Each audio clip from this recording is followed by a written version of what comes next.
He walked into the mall like any other customer. Tall, calm, confident, wearing a black jacket that seemed to absorb the light around him. But today, he wasn't welcome. A security guard stepped in his way, chest puffed up, trying to look important. "Sir, you can't come in," he said. The words were sharp, but the smirk on his face made it clear this wasn't about rules. It was about judgment. "Excuse me?" the man asked, his voice steady, but the guard just laughed. "Look, we have rules. No entry. Maybe you should try somewhere else." The black man's expression didn't change. He didn't argue. He didn't raise his voice. He simply turned and walked away, leaving the guard chuckling like the day was his to own. But it wasn't over. Not by a long shot. He walked through the corridors, past glossy stores and polished floors. People stared, some whispered, some laughed. "Did you see him?" A teenager whispered to another. "Yeah, like he even belongs here," the second replied, barely hiding his snicker. The black man didn't react. He kept walking, each step deliberate, calm, carrying an energy that made the air feel heavier, more tense. They thought it was a joke, that he would just leave. They didn't know the punchline. Flashbacks flickered briefly in his mind. A sharp business suit, signing papers, people bowing subtly, showing respect, decisions being made, power quietly held behind the calm exterior. Sometimes power wears a mask, and sometimes that mask is invisible. Back in the mall, he approached the central atrium. The security guard noticed and rushed toward him, panic creeping into his voice. "Sir." "I told you before he could finish." A young manager appeared, looking worried. "Hey, what's going on here?" The guard hesitated, fumbling his words. "This guy." He tried to enter without permission.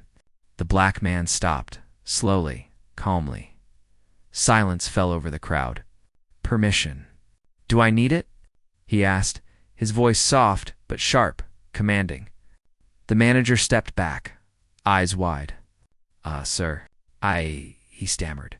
"Do you recognize me now?" The black man's faint smile was enough to make everyone freeze. Gasps echoed through the mall. He revealed just a glimpse of gold cufflinks and a lapel pin, subtle, elegant, impossible to miss. The manager paled. "Wait, you're the owner."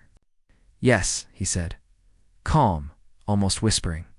The security guard froze, realizing his mistake. I didn't know." "Didn't know?" the man asked, voice firm, eyes scanning the crowd. "Or didn't care?" He walked past the guard, each step commanding respect. Shoppers whispered, some secretly admiring, others ashamed. Later, in the sleek office overlooking the mall, the manager tried to apologize. "Sir, I should apologize for." "No, not to me," the black man said. "To them," he gestured to the bustling mall below. "Everyone in that mall thinks they are in control. But control is an illusion, until you face it." The manager nodded, wide-eyed, realizing the weight of his mistake. The security guard shifted uncomfortably. The shoppers stared, murmuring, as reality sank in. They had judged him. They had mocked him. But power always finds a way to speak. The mall was quiet, hairily quiet. Not the normal buzz of shoppers, not the shuffle of shoes on polished floors. Silence pressed down on everyone. Staff, security, even lingering customers. They all felt it, though none could name it.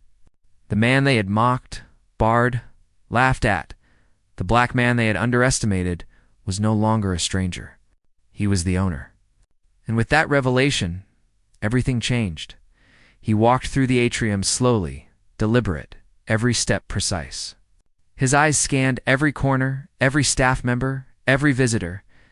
Whispers drifted nervously, but no one dared speak loudly. The security guard who had blocked him gripped his radio like a shield, but it was useless. The manager, pale and tense, watched from his office. Realizing the balance of power had shifted forever. "I want honesty," the owner said quietly to the manager, calm but carrying undeniable weight. "I want accountability. And I want respect. the kind you pretend to give, but the kind that comes from understanding the consequences of your actions. The manager nodded, swallowing. Yes, sir. The owner's gaze swept over the room, sharp, unyielding. No shouting required. His presence alone demanded obedience. Days passed. The mall never returned to its old rhythm. Staff moved cautiously, words measured, actions deliberate. The security guard became hyper-aware, fearful under the invisible weight of the owner's scrutiny. He had thought he understood authority, but the man they had mocked had redefined it entirely. Every glance, every subtle movement radiated power stronger than any uniform or badge could. Then arrived the Rivola, wealthy magnate. Cunning, confident, ruthless, long coveting control over the mall. He entered with swagger, a smug smile plastered across his face, certain he could intimidate and dominate. Staff froze. Some whispered nervously, recognizing him from news and gossip. But the owner remained silent, letting arrogance blind the intruder. Patience, he knew, was the deadliest weapon. The rival tried to assert dominance, speaking low and threatening, making veiled threats, flaunting wealth. He believed he controlled the situation. But the owner, unseen, omnipresent, let him overplay his hand. Every gesture, word, and smirk was catalogued. The more the rival pushed, the calmer the owner became. Hours passed. Tension thickened. Then, as the sun dipped below the horizon, the black man stepped into the atrium. Calm, composed, deliberate. The rival's confident smirk faltered. He had expected negotiation, resistance, even fear, but not this. Not a presence so commanding that arrogance crumbled instantly. You've tried for years, the owner said quietly, deliberate, each word heavy with weight. And yet you fail to see the real power here. It isn't money. It isn't influence. It isn't intimidation. It is patience, understanding, and respect. You lack all three. The rival opened his mouth, but no words came. Staff held their breath, sensing the full gravity of authority. This was a man who could dismantle empires without raising a hand. The confrontation escalated subtly. A psychological battle. The rival tried to manipulate, to sow doubt, to shake Staff, but each move was anticipated. Every action met with calm mastery. Slowly, arrogance crumbled. Confidence evaporated under the weight of a man who had mastered patience, observation, and control by nightfall. The mall was secure. Not through violence, but strategy, presence, dominance. The rival left, defeated, humiliated, powerless. Staff exhaled collectively, relief mingling with awe. The manager finally understood the depth of the owner's authority. The security guard realized respect cannot be demanded. It must be earned, and only those who understand it survive. In the following days, subtle but permanent changes took hold. Staff worked efficiently, policies enforced without compromise. The mall operated like a finely tuned machine. The black man's influence was everywhere, even when unseen. Decisions guided, errors anticipated, discipline maintained. The mall was no longer just a building. It had become a fortress of calm authority, where every action mattered and every word carried weight. Then came the final test. A corporate rival, known for ruthless takeovers, attempted to infiltrate the mall. Representatives arrived, confident, demanding, ready to exploit any weakness.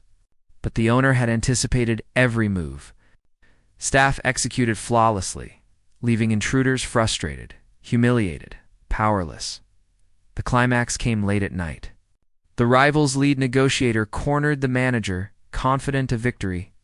Then, silently, the black man appeared behind him. The negotiator froze, overwhelmed by the quiet authority radiating from a man he had underestimated. "You miscalculated," the owner said softly, voice cutting through the tension. "You've underestimated this place. You've underestimated me. That ends tonight." Every threat dissolved instantly. The air itself seemed to hold its breath. By midnight, the mall was fully secured. Rivals defeated, staff disciplined, authority undisputed. The security guard, once trembling, now moved with awareness and respect. The manager humbled, finally grasped the full scope of the owner's mastery. And then the final twist. From the shadows, a faint figure emerged, a last rival, quiet, calculating, who had been watching, waiting for a moment of weakness. But the black man did not flinch. Calmly, deliberately, he approached. "You waited," he said, voice steady. "You thought patience would give you the advantage. But patience belongs to those who understand it, not those who merely wait." The rival's eyes widened. Confidence shattered. He realized too late he had walked into a trap he could not escape. Facing a man whose mastery anticipated every move, the confrontation ended in silence. The rival left, defeated, understanding he had faced someone unlike any adversary before. The black man's authority was unshakable, dominance absolute, presence unforgettable. Finally, stepping into the night, blending seamlessly with the city, he disappeared. Lessons had been taught. Power cemented. Respect earned. The mall transformed. The world remained unaware.